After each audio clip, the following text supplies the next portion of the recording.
Good morning to all of you. जैसा कि पिछली बार हम लोगों ने अध्ययन किया कि भारत में किस प्रकार से चंद्रगुप्त मौर्य के द्वारा मौर्य साम्राज्य की स्थापना की जाती है, और इसी के साथ हम लोगों ने यह भी देखा कि चंद्रगुप्त मौर्य या मौर्य साम्राज्य के विषय में जो जानकारी हमको मिलती है वह किन किन स्रोतों से मिलती है। आज हम लोग चर्चा करेंगे मौर्य वंश के शासकों के विषय में। इसमें पहला नाम आता है, सर्वप्रथम जो नाम आता है इसमें चंद्रगुप्त मौर्य का नाम आता है। चंद्रगुप्त मौर्य जो भारत में मौर्य वंश का संस्थापक था, 322 ईसा पूर्व में इसने बताया गया था आप लोगों को चाणक्य जो उसका गुरु था उसकी सहायता से इसने जो है नंद वंश का उन्मूलन करके भारत में मौर्य साम्राज्य की स्थापना की थी। जहाँ तक चंद्रगुप्त मौर्य के वंश और जात के संदर्भ में अगर चर्चा की जाए तो इस संदर्भ में विभिन्न इतिहासकारों में एक रूपता नहीं मिलती है। कुछ इतिहासकार जहाँ इनको जो है, कुछ इतिहासकार ब्राह्मण साहित्य और मुद्रा राक्षस, विष्णु पुराण आदि में इनको जो है शूद्र माना गया है। मुद्रा राक्षस में एक शब्द आता है इनके लिए, इसको बोलते हैं ब्रिसल। ब्रिसल शब्द का उल्लेख किया गया। ब्रिसल का तात्पर्य शूद्र से है। तो इस तरह देखते हैं कि कुछ ग्रंथ जो है इनको शूद्र के कैटेगरी में रखते हैं, जबकि बौद्ध एवं जैन ग्रंथों में इनको जो है क्षत्रिय स्वीकार किया गया है। और अधिकतर इतिहासकार और विद्वान इसी मत से सहमत भी हैं कि मौर्य वंश के जो संस्थापक थे वो जो है क्षत्रिय कुल से थे। अगर इस संदर्भ में हम और आगे चर्चा करें तो देखते हैं कि जो इसके बारे में एक जानकारी मिलती है कि सर्वप्रथम चाणक्य जो है वो विंध्याचल के जंगल में चंद्रगुप्त मौर्य से मिला था।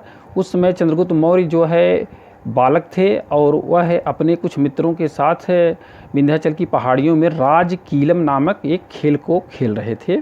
और वहीं पर इस खेल को खेलते वक्त ही चाणक्य इनसे अत्यधिक प्रभावित होता है और इनको जो है अपने चंद्रगुप्त मौर्य को उनके स्वामी से 1000 कारसापड़ में खरीद लेता है। कारसापड़ जो है उस समय की एक मुद्रा हुआ करती थी और 1000 कारसापड़ में वो इनके मालिक से इनको खरीद लेते हैं। और इसको मतलब चंद्रगुप्त मौर्य को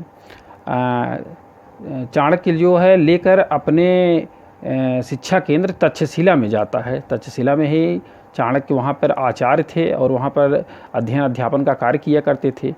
तो चंद्रगुप्त मौर्य को लेकर ये तक्षशिला जाते हैं और वहाँ पर 7-8 वर्षों तक इनकी शिक्षा दीक्षा को वहाँ पर पूर्ण कराते हैं। और इस प्रकार से जब वह एक कुशल योद्धा और प्रशासक या शासक के रूप में शिक्षा दीक्षा प्राप्त कर लेता है तो तत्पश्चात चाणक्य जो है चंद्रगुप्त मौर्य की सहायता से नंद वंश का उन्मूलन करते हैं और 322 ईसा पूर्व में मौर्य साम्राज्य की स्थापना करते हैं। मौर्य साम्राज्य की स्थापना हो जाने के पश्चात जो है अगर देखा जाए तो मौर्य वंशों का जो उस समय साम्राज्य था वो काफ़ी विस्तृत हो गया था। इस संदर्भ में यह जानकारी मिलती है कि चंद्रगुप्त मौर्य द्वारा जो है नंद वंश का जो उन्मूलन किया गया था।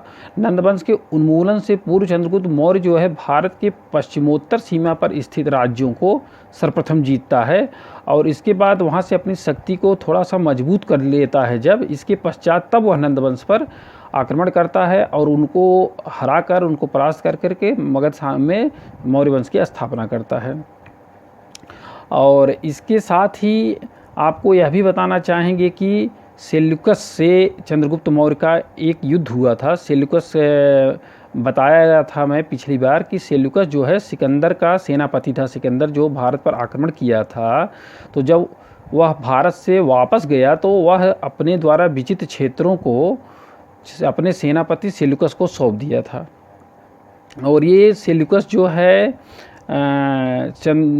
सिकंदर की मृत्यु के पश्चात जो है, सिकंदर का सेनापति था सेल्यूकस और सिकंदर की मृत्यु के पश्चात बेबीलोन का शासक भी बनता है। यह बेबीलोन का शासक भी बनता है और भारत में सिकंदर द्वारा विजित क्षेत्रों को भी उसको दिया गया था सिकंदर के द्वारा। तो इसी क्षेत्र पर जो है 305 और 304 ईस्वी पूर्व, 305 से 304 ईसा पूर्व में सिंधु नदी के पास चंद्रगुप्त मौर्य और सेल्यूकस की सेना के बीच एक युद्ध होता है, जिसमें जो है सेल्यूकस पराजित होता है। इतिहास में ऐसा मिलता है कि सेल्यूकस वहाँ पर पराजित हुआ। और जब सेल्यूकस वहाँ पर पराजित होता है तो फिर 303 ईसा पूर्व में चंद्रगुप्त मौर्य और सेल्यूकस के बीच एक संधि होती है। इस संधि में सेल्यूकस सिकंदर का सेनापति और तत्कालीन वहाँ का शासक जो था, वो जो है अपने 4 राज्यों को जो है चंद्रगुप्त मौर्य को दे देता है और अपनी पुत्री हेलेना का विवाह भी चंद्रगुप्त मौर्य के साथ कर देता है। ऐसा उल्लेख मिलता है कि यह भारत में किसी ऐतिहासिक स्रोत से प्राप्त जानकारी के आधार पर यह विवरण मिलता है कि चंद्रगुप्त मौर्य प्रथम शासक था जिसने किसी विदेशी महिला से विवाह किया था। और इसमें जो सेल्यूकस ने अपनी पुत्री का विवाह किया और अपने जो 4 राज्य चंद्रगुप्त मौर्य को दिया, उसमें पहला राज्य था एरिया। तत्कालीन समय इसका नाम एरिया था, वर्तमान में हेरात में है। हेरात जो है आपका इस समय जो अफ़गानिस्तान देश है वहाँ पर पड़ता है। और दूसरा राज्य जो था वो उसका नाम था अराकोसिया। ये जो है वर्तमान में कंधार भी वर्तमान में अफ़गानिस्तान में ही है, वहाँ पर पड़ता था। और तीसरा राज्य आपका था जेड्रोसिया की स्थिति मकरान में है। मकरान आपका जो है पाकिस्तान के जो बलूचिस्तान क्षेत्र है और ईरान का जो पाकिस्तान का बॉर्डर है वहाँ पर ये मकरान क्षेत्र पड़ता है। और चौथा जो राज्य था उसका नाम था पेनिसदाई। ये जो है काबुल आप लोग जानते होंगे, वर्तमान में जो है यह अफ़गानिस्तान में है। तो इस तरह से ये 4 राज्य जो है लगभग आप देखेंगे कि जो लगभग आपका सब के सब चारों राज्य जो है अफ़गानिस्तान में या उसके पास में पड़ते थे। इन चारों राज्यों को सेल्यूकस जो है चंद्रगुप्त मौर्य को प्रदान कर देता है। तो अपनी पुत्री का विवाह करता है और चारों राज्यों को चंद्रगुप्त मौर्य को दे देता है 303 ईसा पूर्व में, जो उसके साथ संधि हुई थी उसके तहत। इसके साथ ही सेल्यूकस जो है मेगस्थनीज को राजदूत के रूप में चंद्रगुप्त के दरबार में भी भेजता है। मेगस्थनीज, मैंने बताया था कि मेगस्थनीज ने इंडिका नामक पुस्तक की रचना की थी और ये वही मेगस्थनीज है जिसको जो है सेल्यूकस जो है चंद्रगुप्त मौर्य के दरबार में भेजता है राजदूत के रूप में। और इसके अतिरिक्त जो है चंद्रगुप्त ने सेल्यूकस को 500 हाथी उपहार के रूप में दिया था। चंद्रगुप्त मौर्य ने भी सेल्यूकस को 500 हाथी उपहार के रूप में दिया था। इस प्रकार एक उनके साथ जो है एक मित्रतापूर्ण जो है मैत्रीपूर्ण संबंध स्थापित होते हैं और फिर एक संधि भी स्थापित की जाती है। अगर हम चंद्रगुप्त मौर्य के साम्राज्य के बारे में चर्चा करें तो चंद्रगुप्त मौर्य का साम्राज्य जो है आपका पश्चिम में ईरान, फारस तत्काल में कहा जाता था, आज के ईरान के पास है। पश्चिम में ईरान की सीमा से लेके पूर्व में बंगाल तक की सीमा तक इसका साम्राज्य था और उत्तर में कश्मीर से लेकर दक्षिण में उत्तरी कर्नाटक अर्थात मैसूर तक, उत्तरी कर्नाटक का जो है उस समय मैसूर कहा जाता था। तो इस तरह देखते हैं कि आपको मैं पहले ही बताया था कि प्राचीन भारत के अगर इतिहास को हम अध्ययन करते हैं तो उसमें पहले महाजनपद काल हुआ करता था। महाजनपद काल में छोटे छोटे जनपदों से मिलकर महाजनपद बने थे और इन महाजनपदों का भी बहुत विस्तृत साम्राज्य नहीं था। लेकिन इस प्रकार देखते हैं जो भारत का पहला साम्राज्य स्थापित हुआ कितना लंबा चौड़ा था। पूर्व में बंगाल तक, पश्चिम में ईरान की सीमा तक, उत्तर में कश्मीर और दक्षिण में उत्तरी कर्नाटक तक इसका साम्राज्य स्थापित हुआ था। इसके अतिरिक्त चंद्रगुप्त मौर्य के बारे में एक और जानकारी मिलती है कि यूनानी ग्रंथों में चंद्रगुप्त के लिए 3 नामों का उल्लेख मिलता है। जो यूनानी ग्रंथ थे, यूनानी इतिहासकारों के द्वारा या यूनानी विद्वानों के द्वारा जो ग्रंथ लिखे गए हैं उसमें चंद्रगुप्त का जो उल्लेख किया गया है उसके लिए उनके 3 नामों का उल्लेख मिलता है। इसमें पहला नाम मिलता है सेंड्रोकोटस और दूसरा नाम मिलता है एंड्रोकोटस और तीसरा नाम मिलता है सेंड्रोकोप्टस। ये तीनों नामों को लेके इतिहास में काफ़ी विवाद रहा कि ये किसके लिए कहा गया है। लेकिन 1793 ईस्वी में विलियम जोन्स ने बताया कि ये तीनों नाम एक जो भारतीय सम्राट चंद्रगुप्त मौर्य थे, जो मौर्य वंश का पहला शासक था, उसके लिए ही ये तीनों शब्दों का, तीनों नामों का जो प्रयोग किया गया है यूनानी ग्रंथों में, वो चंद्रगुप्त मौर्य के लिए ही किया गया था। विलियम जोन्स ने इसको 1793 ईस्वी में बताया था। ये विलियम जोन्स के बारे में आपको बताना चाहेंगे कि 1784 ईस्वी में भारत में एशियाटिक सोसाइटी की स्थापना इन्होंने किया था। ये वही विलियम जोन्स है, और इसमें जो है इन्होंने ही 1793 में बताया कि ये तीनों नाम जो है चंद्रगुप्त मौर्य के लिए प्रयुक्त किया जाता है। इसके अतिरिक्त हम देखते हैं कि चंद्रगुप्त मौर्य जो है जैन धर्म को मानने वाला था। जो इतिहास में इसके बारे में जानकारी मिलती है तो उससे यह पता चलता है कि चंद्रगुप्त मौर्य जैन धर्मावलंबी था, क्योंकि अंतिम समय में एक उल्लेख मिलता है कि अंतिम समय में अपने पुत्र के पक्ष में सिंहासन को छोड़कर, और उस समय के एक बहुत बड़े जो है जैन धर्म के बहुत बड़े मुनि हुआ करते थे, भद्रबाह, उन्हीं से इसने शिक्षा ली। और दक्षिण भारत में जो है श्रवणबेलगोला, ये जो है कर्नाटक, यानी कि उस समय का जो मैसूर कहा जाता था, मैसूर में श्रवणबेलगोला नामक स्थान पर वहाँ की पहाड़ियों में जाता है, और वहीं पर जो है 298 ईसा पूर्व में ये अपने शरीर का त्याग कर देता है। जैन धर्म की शिक्षा लेता है उनसे, और फिर जो है 298 ईसा पूर्व में अपने शरीर का त्याग कर देता है। अपने शरीर का जो उसने त्याग किया था, वो जैन धर्म में उस विधि को जो है संलेखना विधि कहते हैं, संलेखना या संथारा विधि। इसमें क्या होता है कि उपवास के द्वारा, जो जैनी होते थे वो उपवास के द्वारा अन्न जल छप छोड़ के देते थे, और काफ़ी लंबे समय तक फिर उपवास के द्वारा अपने शरीर का त्याग कर देते थे। तो इस प्रकार हम देखते हैं कि चंद्रगुप्त मौर्य जो है, जो मौर्य वंश का संस्थापक था, वो जो है एक भारत में जो है काफ़ी विस्तृत साम्राज्य को स्थापित किया था, और जो है लगभग जो है 24 से 25 वर्ष तक इसने जो है मगध पर शासन भी किया। इसके बाद इसकी मृत्यु के बाद हम देखते हैं इसमें जो दूसरा शासक होता है उसका नाम था बिंदुसार। बिंदुसार जो है चंद्रगुप्त मौर्य का पुत्र था, और चंद्रगुप्त मौर्य की मृत्यु के बाद 298 ईसा पूर्व में मगध का सम्राट बनता है। तो इस प्रकार हम देखते हैं कि 298 में जब चंद्रगुप्त मौर्य की मृत्यु होती है, तो फिर उसके बाद उसका पुत्र बिंदुसार 298 ईसा पूर्व में मगध का सम्राट बनता है।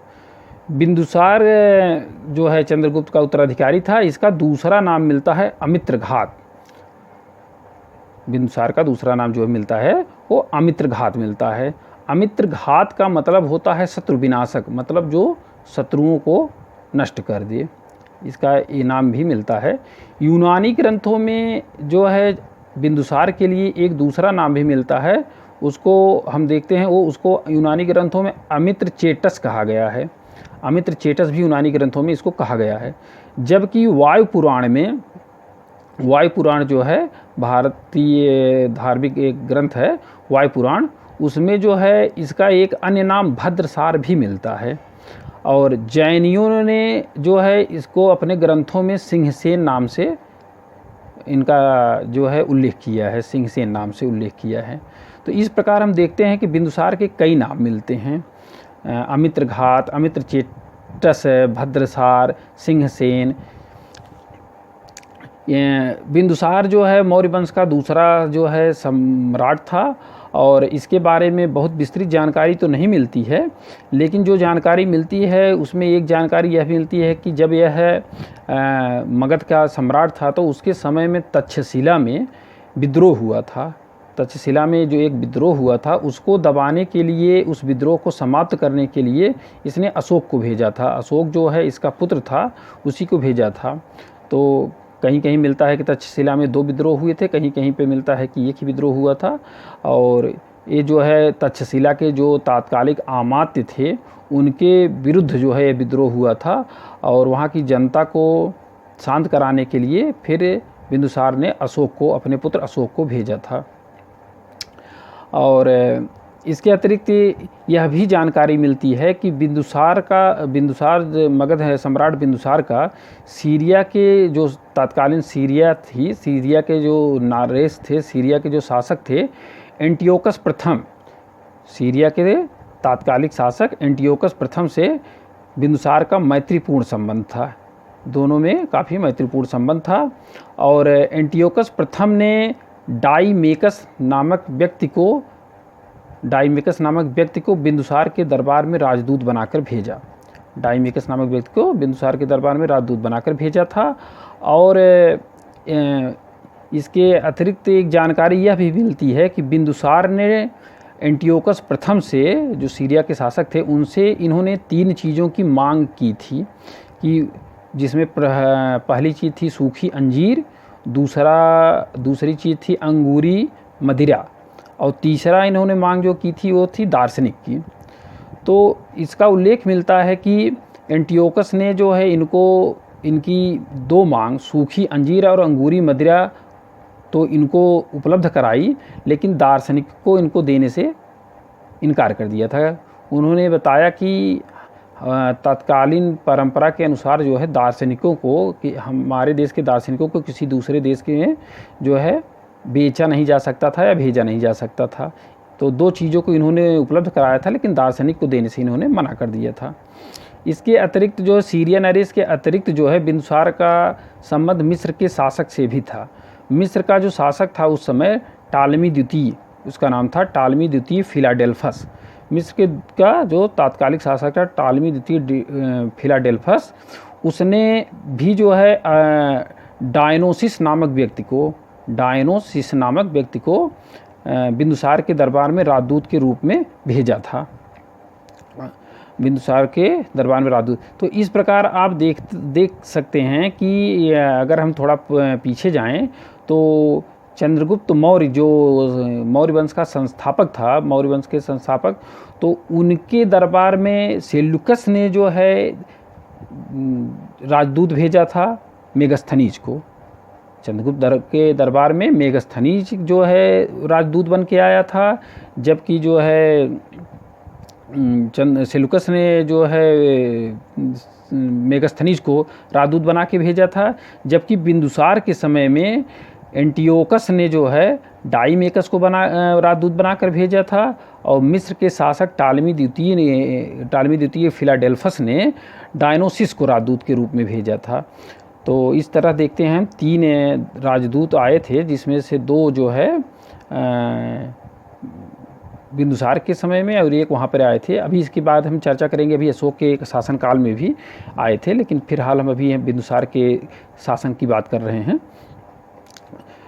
ऐसा उल्लेख मिलता है कि बिंदुसार के शासनकाल में भी चाणक्य जो है उसका प्रधानमंत्री था। चाणक्य बिंदुसार के शासनकाल में भी प्रधानमंत्री पद पर कार्य कर रहे थे। ये वही चाणक्य हैं, आप लोग जानते ही हैं, चाणक्य जो इनकी सहायता थे बिंदुसार के पिता चंद्रगुप्त मौर्य ने मौर्य साम्राज्य की स्थापना की थी। और वह चाणक्य जो है चंद्रगुप्त मौर्य का प्रधान सेनापति और प्रधानमंत्री था। और इसके बाद जो है चंद्रगुप्त मौर्य की मृत्यु के पश्चात जब बिंदुसार शासक बनता है, तो चाणक्य जो है बिंदुसार के शासन काल में भी जो है प्रधानमंत्री के पद को सुशोभित किया था काफ़ी समय तक। हम देखते हैं कि बिंदुसार जो है 298 से 273 ईसा पूर्व तक शासन करता है, तो लगभग 25 साल तक ये भी शासन करता है। हमने देखा था कि चंद्रगुप्त मौर्य 24 से 25 साल तक शासन किए थे, और लगभग उतना ही बिंदुसार ने भी मगध की गद्दी पर शासन किया था। इसके पश्चात जो है बिंदुसार के पश्चात उसका पुत्र जो है अशोक मगध का सम्राट बनता है। ये जो कि मौर्य साम्राज्य का तीसरा शासक था। चंद्रगुप्त मौर्य बिंदुसार के पश्चात जो है अशोक जो है मगध का सम्राट बनता है। अशोक के बारे में चर्चा करने से पूर्व हम यह बताना चाहेंगे कि अशोक के बारे में काफ़ी विस्तृत चर्चा की जानी है, क्योंकि अशोक जो है मौर्य वंश का एक प्रतापी और धार्मिक शासक था, और इसने बहुत सारे कार्यों को किया था। और विभिन्न ऐतिहासिक ग्रंथों से इसके बारे में बहुत सारी जानकारियाँ भी मिलती हैं। और इसलिए हम चाहते हैं कि अशोक के विषय में चर्चा जो है अपनी अगली क्लास में करेंगे। और उसके पश्चात जो है अशोक के बारे में और उसके व्यक्तित्व के बारे में और उसके तमाम जो है किए गए कार्यों के बारे में चर्चा अगली कक्षा में करेंगे, क्योंकि अगर इसके बारे में हम चर्चा करते हैं तो काफ़ी लंबा हो जाएगा। आज के लिए हम सोच रहे हैं इतना ही पर्याप्त है। तो हमने आज देखा कि किस तरह से जो है मौर्य वंश के दो शासकों के बारे में हमको जानकारी मिली और उनके बारे में क्या क्या जानकारी मिलती है उसका हमने चर्चा किया। और मौर्य वंश के तीसरे शासक सम्राट अशोक के बारे में चर्चा हम अपनी अगली कक्षा में करेंगे। तब तक के लिए धन्यवाद।